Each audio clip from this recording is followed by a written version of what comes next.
Good morning and a very warm welcome to everyone to the second of the series of our Anything in Print webinars. My name's Tim Carter and I'm responsible for the commercial print division within Ricoh, and I'm really pleased to be joined today by two of my colleagues, Ujel and Jason, who are specialists when it comes to large format and process automation solutions respectively. So just a bit of housekeeping first. If you've got any questions during the webcast, you can submit them through the Q&A engagement tool. We will try and answer as many of these during the webcast, but if a fuller answer is needed or we run out of time, it will be answered later via email. An on-demand version of today's recording will be sent to you after the event, and additional help materials are available in the resource list. We really encourage you to download any of the resources or links that you may find useful. For the best viewing experience, we recommend using a wired internet connection and closing any programs or browser sessions running in the background that could cause issues. Webinars like these are bandwidth intensive, so closing any unnecessary browser tabs will help conserve your bandwidth. And so on to the main part of our webinar. As I mentioned, this is a second to the series of practical webinars we'll be running through May until July.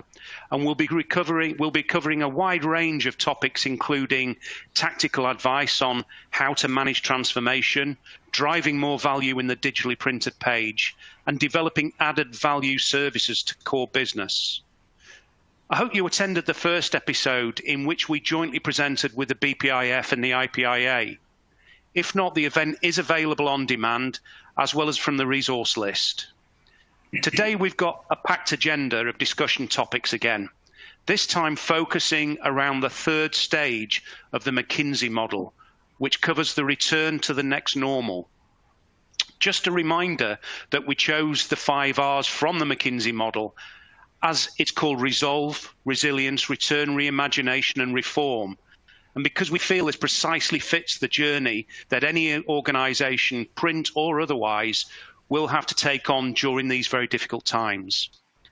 As we established in the last webinar, we can consider we've passed the resolve stage, and probably most of us are now well into the building resilience phase. The focus now should be on the return to business. Hence today's and next week's webinars will focus on how best to return to scale, including technology and solutions considerations. I'm confident that the insight from my colleagues, who I chose to present with me today, as they both bring decades of combined industry experience to the table, with a help to begin us to plan for the future and the new norm which awaits. But let me set the scene first. Last time I spoke at length about the power of print and the opportunity it presents in general.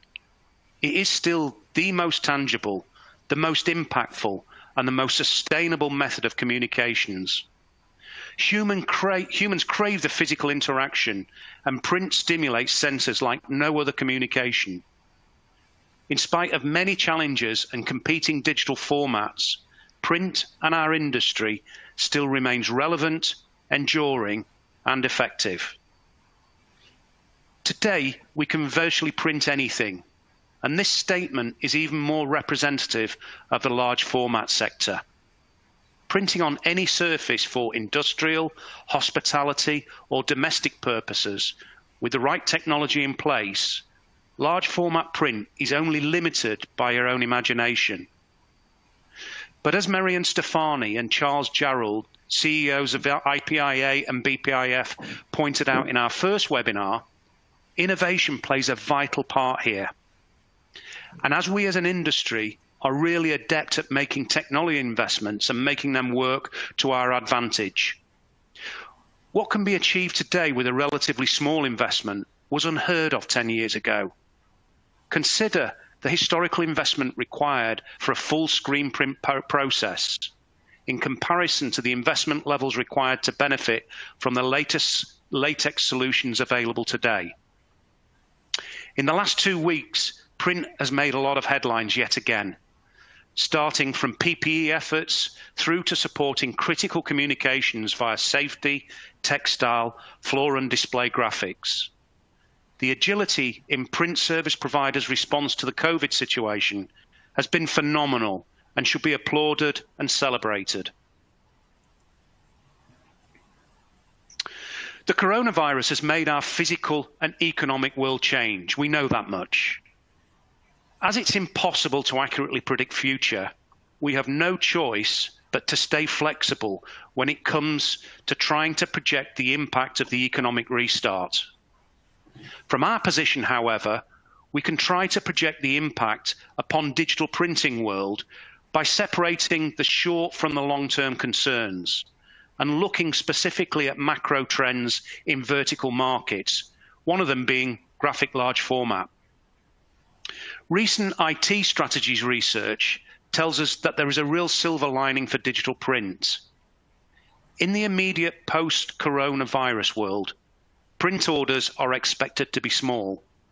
This makes digital print a good fit for those runs which, when digitally printed, require less labor, less time and less energy than conventional print. Longer-term pressure for content to be more relevant will likely accelerate the decline in demand for long to mid-run conventional print, again increasing opportunity for versioning enabled specifically by digital print applications and technology. Therefore, I think today's discussion, as well as next week's webinar, will be a great insight for all of you. We've heard the advice from BPIF and IPIA. Print service providers have to stop and think about different scenarios and possibilities in case their usual demand does not come back. Take time to reevaluate what they can do best, but also the applications that are going to be most profitable and get the best out of business continuity. If you look at the latest BPIF results and the latest BPIF survey, nearly 1/3 of printers business on average is going to be dedicated to critical services print in the food, pharmaceutical, health and social, care and education and public services and local government sectors. But could it be more if they had the right technology in place? Flatbed technology that can print on any rigid substrate, or hybrid large format extending into flexibility and the responsiveness of desired applications. Looking ahead, IT strategies reports identify signage as an upside opportunity for those who can satisfy the growing demand. Many Ricoh customers who have benefited from the recent innovations and development in our own flatbed and latex technology have experienced strong growth in demand, complementing conventional offset or digital print revenues. The opportunity for business diversity, growth, and new profitable revenue streams can be significant, and there's no better time to evaluate and give serious consideration to this.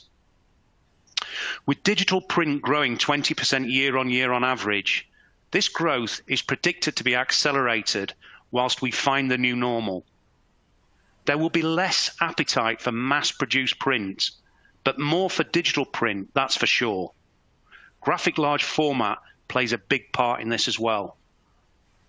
Another research institute, Infosource, predicts that in 2020, there will be 1.2 billion square meters of large format graphics printed worldwide. That's enough to fill 200,000 Wembley football pitches. 50% of this volume will be satisfied by UV curable large format, which is registered as the biggest growth over the last 2 years.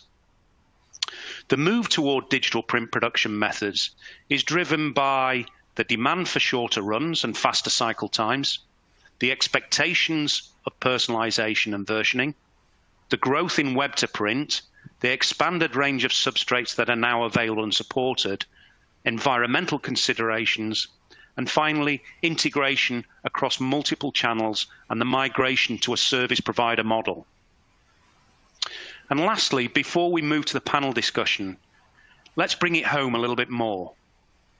British print service providers surveyed by Widthwise Reports stated last year that 51% saw their large format margins go up year on year, and 36% recorded them as staying at the same level. That means 86% of print service providers in the UK not only see higher margins with large format, but also a lower risk. Large format margins certainly don't seem to be under the same pressure as small format, yielding a much better return on investment. There are opportunities in print out there. Data to support it is there as well. But why are we not taking advantage of print capabilities? We need to start adopting a new way of thinking, an anything is possible state of mind, if you like. One that is open to learning, adapting, breaking down walls and taking action. That means talking to clients, deciphering their problem and creating new opportunities. It means grabbing their imagination and their budgets by showing them how we can shape their business for the future of a more immersive customer engagement. So I'd now like to welcome you, Jill and Jason, to find out a little bit more. So let's start with learning how graphic large format print technology has evolved over recent years. Joe, would you like to expand on that for us, please? Sure. Thank you, Tim, and good morning to everyone. Graphic wide format technology has come a long way over the last 5 to 10 years. Today, we see the print solutions that we have, which are solvent, eco-solvent, UV, latex, sublimation, DTG, and others amongst them as well. But this revolution in wide format only started in the early 1990s, where screen print was dominant, printing outdoor signage using UV and solvent ink. But you couldn't jet these digitally through the existing printhead technology that was available then. Then the piezo printhead was developed, and now it opened up the market for digital printers to print these outdoor graphics that were required. What is driving technology today? There are numerous reasons why technology has been driven in a certain direction. I can think of 3 that are predominant in my mind when I speak to clients. One is definitely environmental. This comes to sustainable sources of the raw materials used to print. Plastics is frowned upon now. But not only the actual sources, it's the disposal of print. Print don't want to go to waste fill. And also, if you incinerate the waste, there might be VOCs given off. So there's an important lesson to be learnt. Today, we see less solvent in solvent printing, so less need of ventilation and less gas enough times. They've been greatly improved. We see less heat now in the new latex devices. Therefore, you can print thinner materials and use less energy. UV printers have become much faster and now using LED lamps rather than energy-sapping mercury lamps. So there's been great advances made in that area. Print providers also demand faster turnaround times. They're demanding lower running costs and the reliability to match. Print quality, colour accuracy at higher speeds has also been asked for, and we are striving to produce those devices to meet that. Ink adhesion in UV printers is also another area that can be improved along with productivity. One area that is really driving demand in a different direction is customization, is the end user demand for it. We're talking about metallics, we're talking about imitation metallic inks and effects to give something different that's been offered in the marketplace with extra value. We're also talking about splashbacks in bathrooms, in kitchens as well, bathing tiles to make something unique to the marketplace. I remember back in the old days, we used to look at 2 similar printers, and the print quality differed so much between the 2. I think it's safe to say now, in today's day, that any printer, wide format printer at low speeds, the print quality are very good, depending on what printer you look at. So I think print quality at low speeds is a given, but at higher speeds, it's much more difficult. I'm even amazed today what a wide format printer has to do every day. It has to jet millions and millions of little ink particles about the 30th thickness of the size of your hair. It's got to drop them in the right place at the right time in the right position to produce an image. All this while a carriage moves very fast across the media. So you look at a printer as a box, but actually it's packed with technology. And technology is what drives wide format printing as well. You have a RIP that interpolates a file to be printed on a wide format device. It needs processing power. Back in the 90s, we used megabytes as a file size. Today, it's in gigabytes. And to process those files takes a lot of processing. So with advancements in IT, it also speeds up wide format as well. Faster print speeds also mean you may have bottlenecks further down the line. So post and pre-print will also need to be enhanced, like cutting tables need to be faster. Lamination needs to be also improved in that area. Tim mentioned that there was 1.2 billion of print in 2020. Square meters of print, that's a lot. Just to give you an idea of how much that is, in 2015, it was 859 million. That's a growth of 41% in print output volume in graphics. Of that, in 2020, of the 1.2 billion, 50% of that, roughly, was UV output. 25% of that was latex, and 5% of that was solvent. So it gives you an idea where technology has moved forward and where it's gone. Tim, let's see what tomorrow brings. Thanks, Ugel. Yeah, a great insight, a very comprehensive insight. Over to you, Jason. Is there anything else that you'd like to add to that from your perspective? Yeah, good morning, and thank you, Tim. Yeah, absolutely. I think what we've seen is there's a big demand on web to print. We see a lot of businesses are either have got web to print today. Some of them have now said, well, they've looked at the web to print, but does it quite fit? Is it easy to use? Are my customers actually using it, and does it really fit?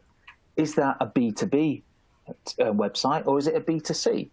So there's a lot of people looking at what they've got today, or even looking at new, adding web to print to the business. And as you add more products and new products, especially in wide format, well, what do you really need from a web to print? So what we're finding today is more and more people are saying, well, we want more tools that are going to help us design online. They're going to enable us to have more personalized products. They're going to have more options available to us.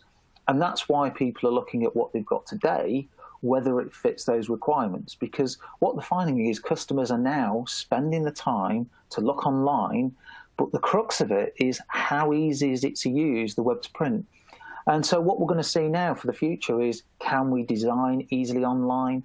Can I even collaborate? So it's not just that, it's a more of a person-to-person touch within the site. Can I have people that can collaborate with me? Tim, those are sort of things that are happening at the moment, and it's been highlighted with COVID-19, especially with a lot of people working from home. But that's what we're seeing, Tim.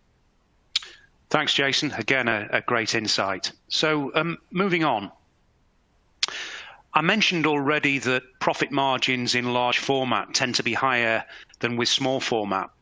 So, Ugel, with your vast experience, can you shed more light into how lucrative wide format printing can be and why it's worth adding to an existing print operation? Sure.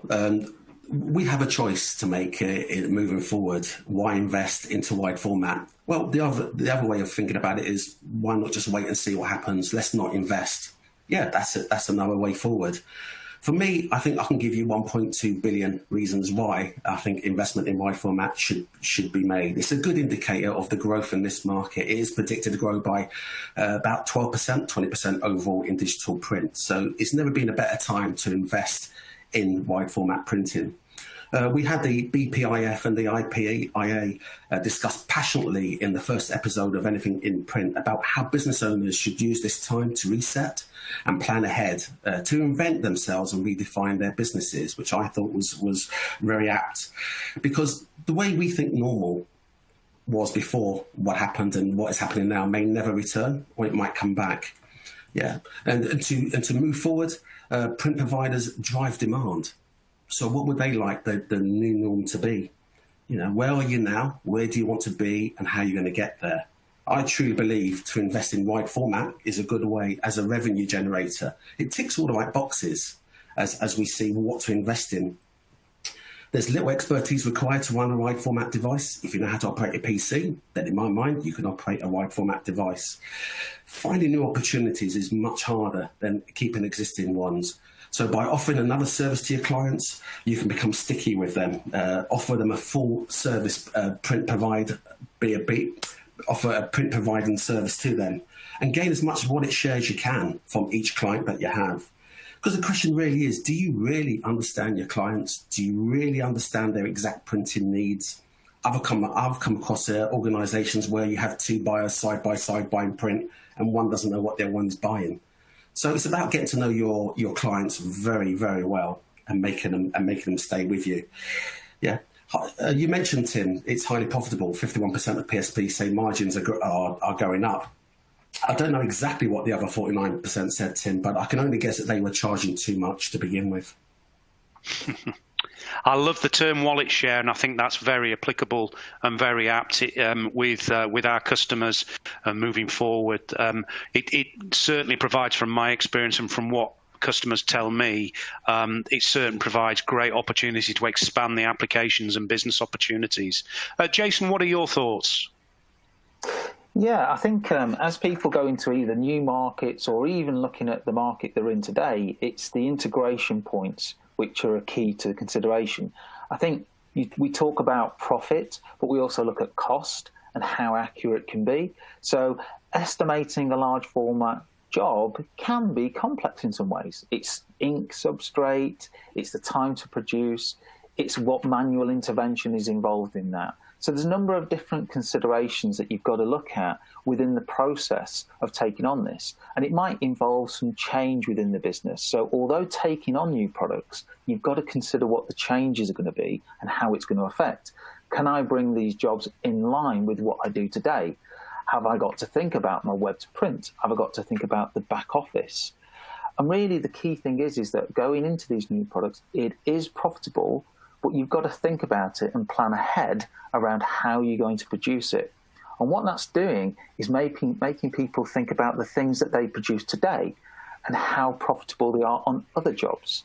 So what we're getting into is some kind of workflow discussion, and we're bringing to the table that you consider not just bringing a product in, but to think about all your different processes within the business that's linked to those products. But Tim, that's what we're seeing, and those are the sort of things that people need to think about, is the integration, the accuracy, but making sure that each job you are actually making money and you're able to track that. Great, thank you. Interesting feedback. Thank you, Jason. So let's move on. How easy is it actually to tap into this market opportunity? Surely print organisations today have to limit the risk and maybe wouldn't consider in investing in additional resources. What's your view, Ugel? Yeah, that's correct. It is a low-risk investment. Actually, the financial investment someone needs to make to provide a wide format service is zero. And let me explain. You don't have to invest in equipment to provide wide format sources. What you do need to invest in, though, is a bit of trust. You can outsource any wide format work you get in to a trusted partner to do that for you. Obviously, there are downfalls to that, but at least it gets you on the first rung of the ladder, especially if your volumes are too low to really justify having your own wide format device internally. So that is an area of consideration that needs to be done. You can purchase a wide format device from anywhere from £10,000 upwards. Sky's the limit, really, on what you would like to invest in, as in roll-to-roll, flatbeds, hybrids, whatever it may be. I'm also asked, but I need specialist resources to run these machines. Well, not really, no. As I stated before earlier, as long as they know how to operate a PC, anyone can be trained to a very high level to operate a wide format device. In fact, in certain industries, one operator can operate maybe 3 or 4 or 5 units at the same time, because once the machine is running, they have confidence that it will carry on running. They don't need to be attended all the time. In fact, some of our clients actually run them overnight. They load on 20, 30 jobs onto the RIP and let it print overnight. So when they come back in the morning, it's all taken up on a roll and they can finish the job off in the morning. A great way to utilise assets that you may have. I think, Tim, in my 20 years in this business, anyone who's invested in wide format has only gone upwards. They've gone to add more units or upgrade. I don't know anyone who's gone back and left wide format. So I think it's a great investment and a big revenue generator for the future. Yeah, thanks, Ugel. Well, but based on that feedback, it seems that the risk is relatively low, but the opportunity and the investment levels and the return is scalable for the future. So, yeah, very, very interesting. Jason, what are your thoughts? Yeah, I think it comes back to the workflow part that we were discussing earlier. And I suppose the question is how easy is it to add workflow? It can be very easy. It can also be very difficult. There's different complexities around what you're trying to do. Are you trying to provide a service where you're going to outsource it, or is it something that you're going to manage yourselves? It goes back to what you're looking at, your processes. Are you double entry of information between systems? Does that impact productivity? I think it's a time where you can look at where you can optimize within the business. And I think it's like you say, you can have a clear understanding of what's out there. Have you looked at what software can help you in specific areas? Is that software going to fit for today? Or do I need to look at something that's a little bit more robust, that's going to fit for the future? And it's these things that you look at. It can be quite easy. It can be a little bit difficult. But I think really what we're saying to you is look what's out there and look what's right for your business. Again, don't take on too much if you need to. Break things down into phases, but obviously look at what you're going to do in the future. So what we're trying to say is don't take on too much, Tim, is the key message. Okay, thanks, Jason. So let's move on. I think there is no business or print department out there that would not be interested in the quick return on investment that has been discussed on large format. So, Ugel, any pointers here? Yeah, I get asked this question a lot, Tim, regarding return on investment and payback as well. But there's so many variables involved in working these equations out to come to a final answer. It's best to sit down with an expert, go through all the costs together, and decide exactly what your applications are, what you're trying to achieve, and how you want to achieve it. For example, you can have two prints that look identical but have been formulated in different ways when they've been created and can use twice as much ink as the other one. So based on your ROI, it really does depend on what you're trying to achieve in terms of applications that you're doing. I'm a strong believer that any ROI calculation or payback should be demonstrable, should use actual data, use samples, use the ink used in those samples, and then put that into the equation. And also make sure that payback is measurable, because saying one thing needs to actually produce the results later. Calculations can be complex or simple as you like. I like simple. I really do like simple. My favourite question in payback is how many square metres of print does my printer need to produce per day to pay back my printer in 1 year? I can say safely on this call that can be as low as 2 square metres a day to give you payback. It's that low. So you can work out the quick return on investment can be made quite quickly. Profit margins depends on the complexity of the jobs, the materials used, any finishing after printing. By adding value to your job, such as cutting or shape forming or laminating, adds a lot of value to the print, and therefore more margin can be made. And if you can install the signage or the actual graphics as well, that also adds to the pot. I'm a great believer, and Jason mentioned it as well, to keep control of your costs. I think if you do invest in wide format, you need a RIP that will give you those costs. Accurate cost management is key to this, really. A RIP would tell you exactly how much ink a printer is used to print a job. It would aid you in quotations so that you make accurate predictions of what the price will be. So keeping control of your costs as you move forward for every job will make sure that your margins will be maintained and will increased as well. I think the new norm, Tim, moving forward is that old methods of working are good, but I think we should now move forward and really do control of these costs and not guess what the costs are. Okay, yeah, thanks. And that's really interesting to hear about the limited volumes required to get a strong return. So it would suggest, from what you've said, Ugel, that the financials are pretty compelling. Very interesting indeed. Thank you. So moving on. In the last webinar, we spoke about collaboration and partnership as an important factor in finding the new normal. We're all in the same boat and have to work together. So tell us why joining forces with the right business partner to support this change is so important. Jason, could I start with you on this one? Yeah, absolutely. I think integration is key, and working with a partner. It's great being able to deal with a vendor that's a one-stop shop, but the key part of that is, do they have options? Am I able to make or have a choice in what I'm looking at?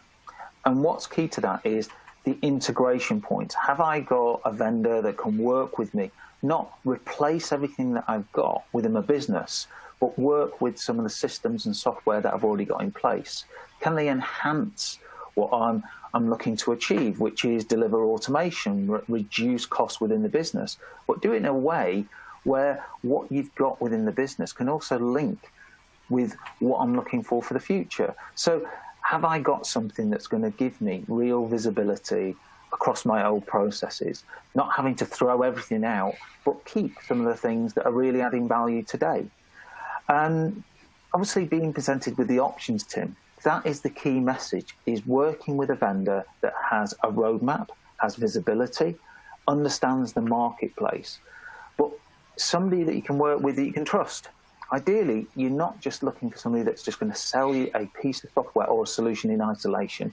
It's working with a vendor that you can trust, that you can work with, that sees a longevity, a roadmap, and looks beyond what we're trying to do today, but also what the business wants for the future.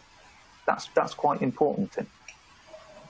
Thanks, Jason. So it sounds like you're suggesting partnership is a real key to this. Joe, what's your view on this? Yeah, I believe that the print industry is more than just print. It's become a consultative business, offering end-to-end services to clients.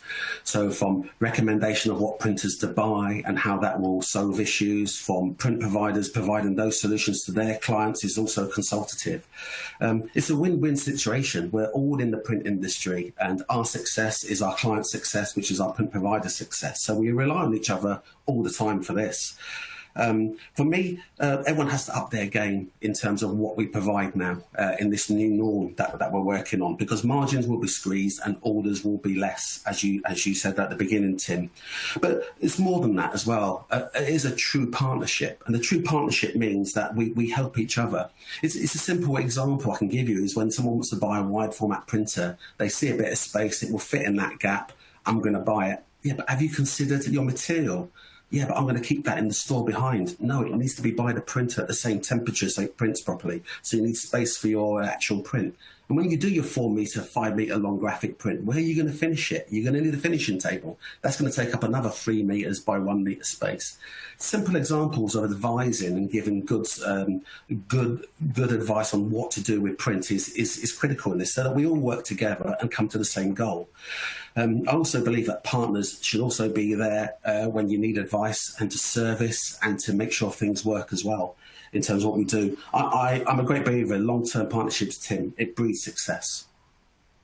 Yeah, absolutely agree and endorse that. And I think the choice of partner for the future, particularly given the environment and the conditions we're faced at the moment, is going to be absolutely critical. And I would strongly advise that the choice of partner is based on not the focus around selling and making the transaction, but more about the business outcomes that technology or that solution is going to provide.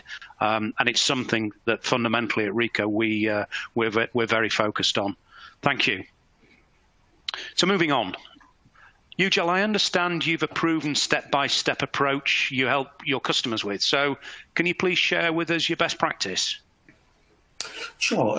I produced the wide format buyer's guide due to demand from clients wanting to understand better what technologies are available, which is the best solution for them, which applications do they need to be in to evolve their business.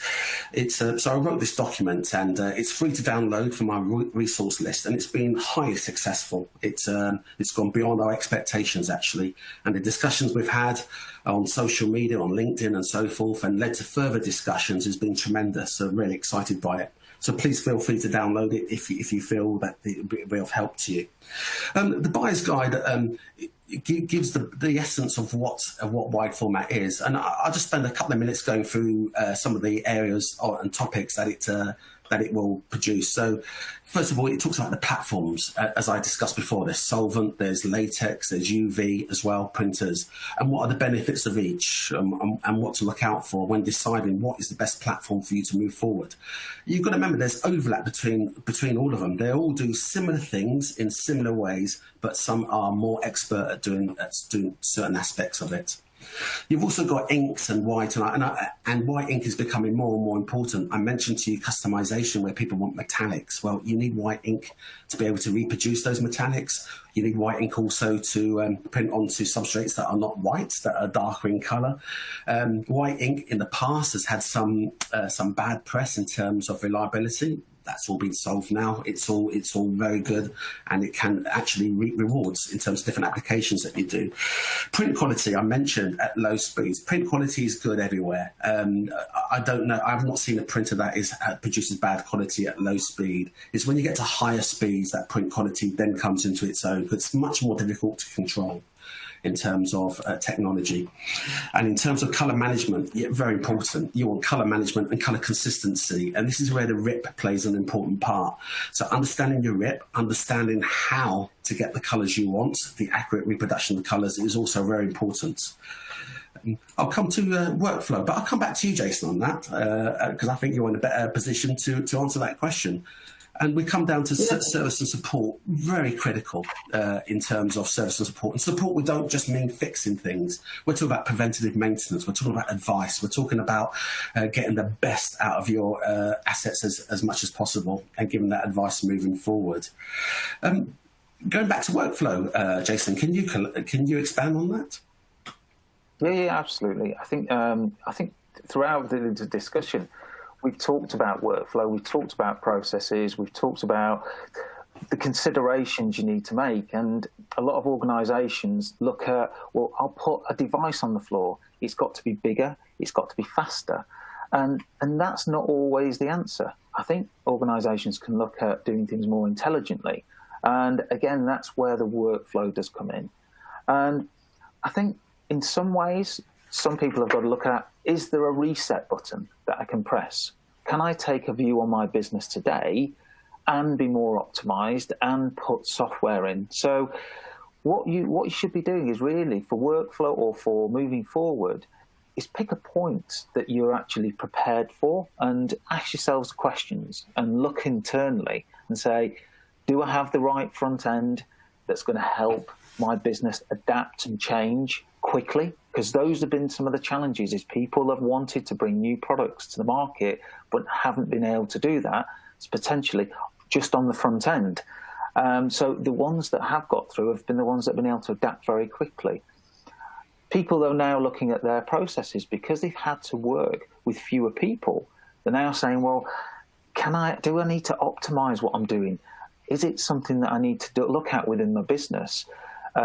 Is it something that I need to make things easier for my employees so they can work day to day far easier? But also, am I making it now easier for my customers to deal with me? And that, again, is if you can streamline your processes or streamline what you're doing on the front end and making life easier, you're achieving it in both areas. But what are the considerations? It's, can we acquire work more easily? Can we estimate, plan, schedule, produce, deliver, invoice? Can we do all these tasks without rekeying information in from one system to another? These are the things that people are asking themselves now as a business, given the situation we're in, given that we've got fewer people on the work floor. They're actually now looking at this and saying, right, okay, if we do have to look at this and we do need to plan for the future, let's look at all those tasks. So I think the thing that we were saying, Ujel and Tim, is for the future, it's take that step back before you can move forward. Look at seeing when I can press that reset button to be more optimized. But the key thing is just making yourself to be more targeted with your customers and more competitive is going to be the way forward for a lot of businesses. That's some of the things that we can look at specifically around workflow. But yeah, back to you, Tim. Thank you. And for now, Ujel and Jason, thank you for your feedback and thank you for your insight. It's been really interesting. We can print anything, but our print services go well beyond hardware or even the software that facilitates it. We can start by talking about what we have, but more importantly, where you are in your journey and offer consultancy to your customers. It's not just print hardware that we can provide, fix or optimize, and it's certainly not about creating more capacity to drive commoditization. It's value added to anything in print. Whether you're seeking to enhance existing software or technology, reorganize your data, explore new areas of development for your business, or simply realize a dream of providing creative, intelligent, or bespoke printing services, at Ricoh, we're here to help you tackle anything in print, now and in the future. So together, let's influence the next normal. So, in summary, we would really welcome the opportunity to follow up with you and discuss our extensive range of products and solutions. Furthermore, the continued extensive innovation and development programs at Ricoh will not only support your short-term business strategies and goals, but also the longer-term opportunities to produce and create print that will stand out, provide differentiation, and drive value. So please get in touch via the normal channels and also online to download the content from today, plus an extensive library of content to help your business thrive and prosper. I'd also encourage you to register for the next webinars we will host through June and July, again designed to provide insight, inspiration, and support. So throughout the webinar, we've been receiving some questions from our audience. So I'm now going to move over to those questions and take them in turn. So we have a question from Raj. What's the fastest growing applications for wide format? Maybe you, Joe, you could handle that one. Oh, that's yeah. So it's continually changing, but at the moment the applications are obviously floor graphics is huge at the moment, but it has been before. What has happened as well. Also, window graphics is also a growing area and fast growing in terms of being able to use space to actually indicate or commercialize what people are doing using window space as well. Blinds was also a very fast growing market, so customization of blinds as well was also very good. But customization in general is growing at a very fast rate, as I mentioned before about splashbacks, using that as an example, but printing on most substrates to make it unique is where the actual growth is at the moment. Okay, thanks, Ugel. So moving on, we've got a question from Thomas. Which solution has the lowest ink cost per print? Again, probably Ugel, you might be a better place to answer that one.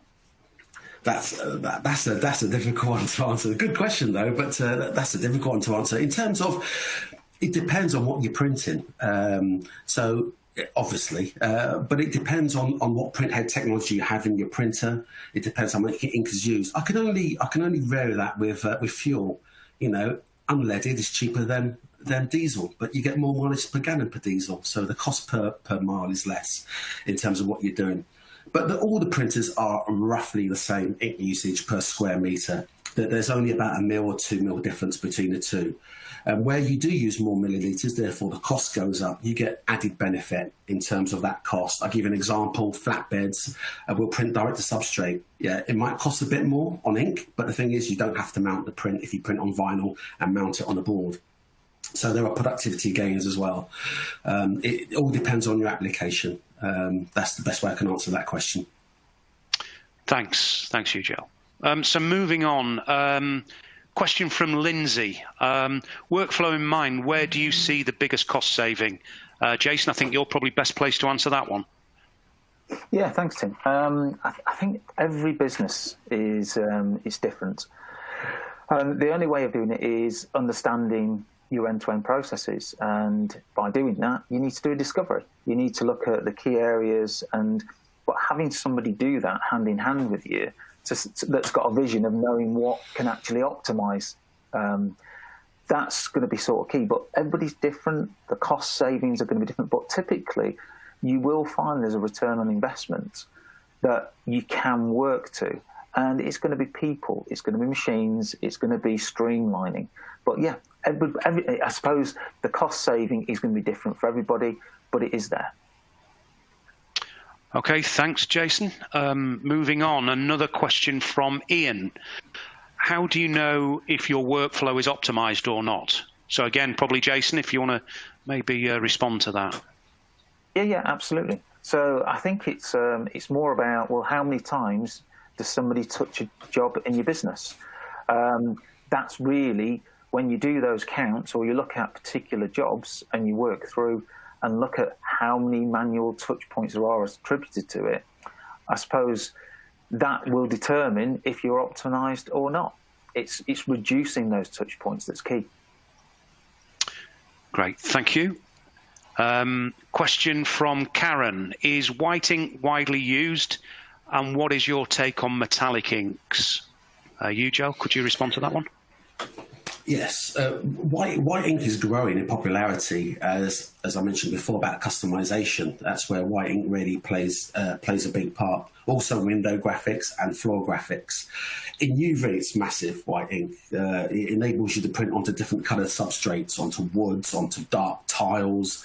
By laying a layer of white down, you can then lay the colours on top to make them look more vibrant. So white ink in UV printing is essential, actually.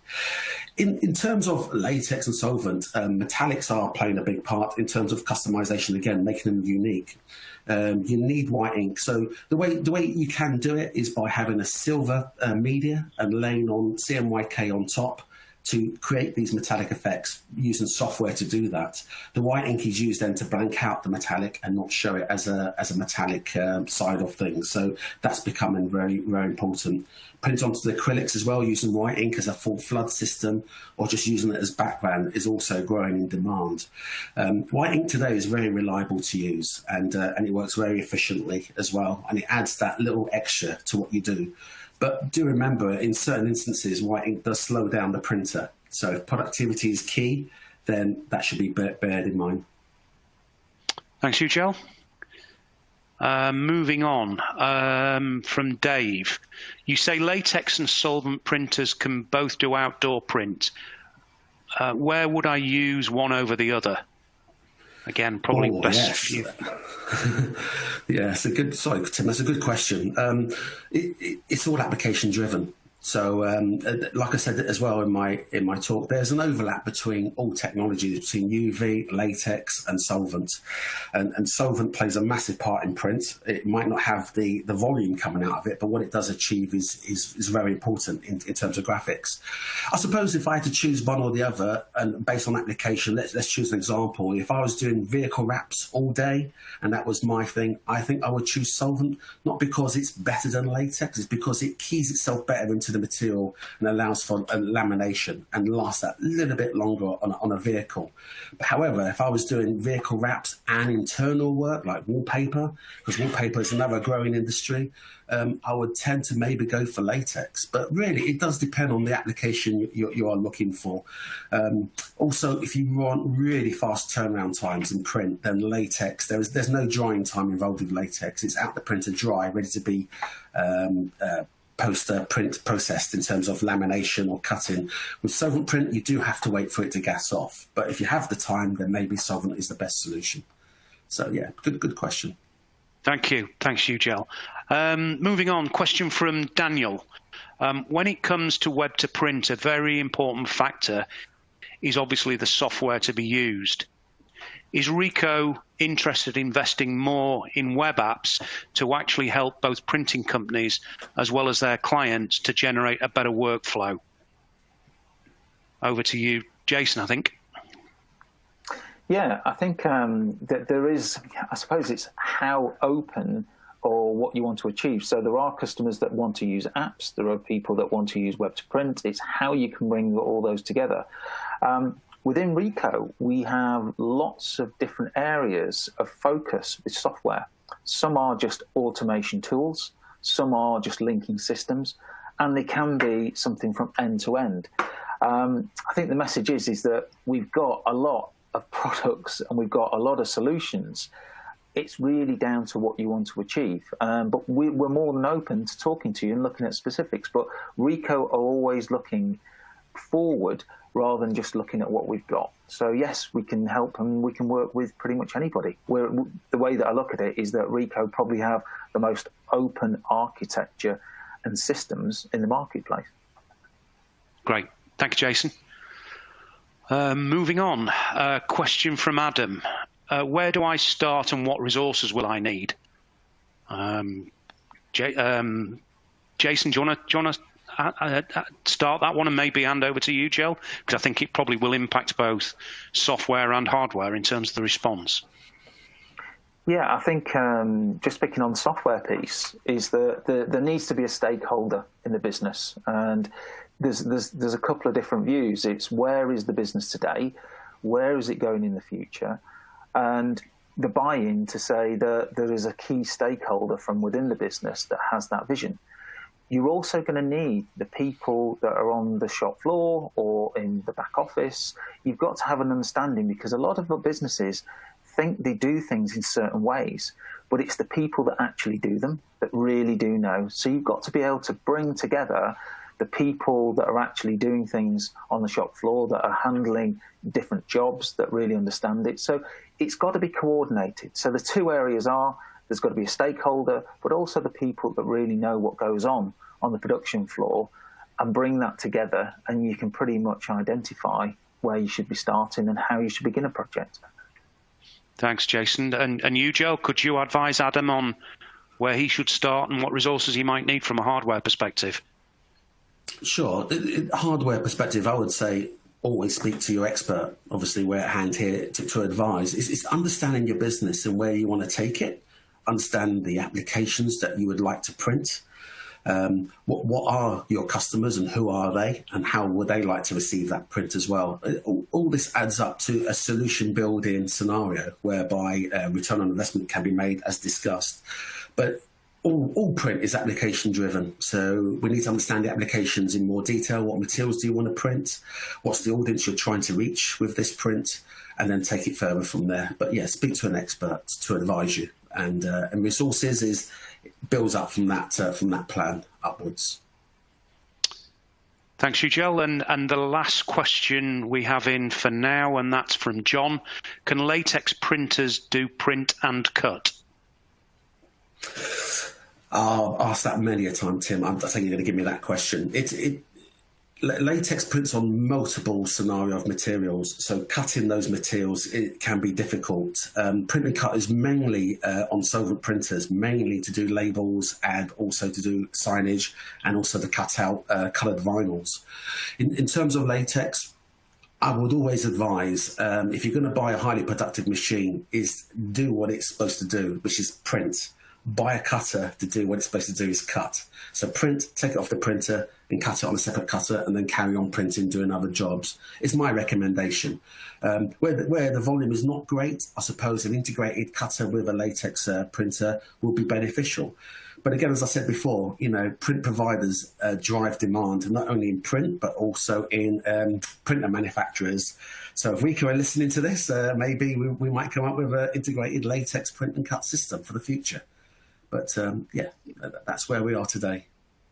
Okay, thanks, you, Joe. So it would appear we've answered all of the questions that have been asked up until now, but if there are any other questions, please feel free to follow up after today's webinar. So again, thanks for your participation, Joe. Thanks again, Jason. We do appreciate your insight and your response.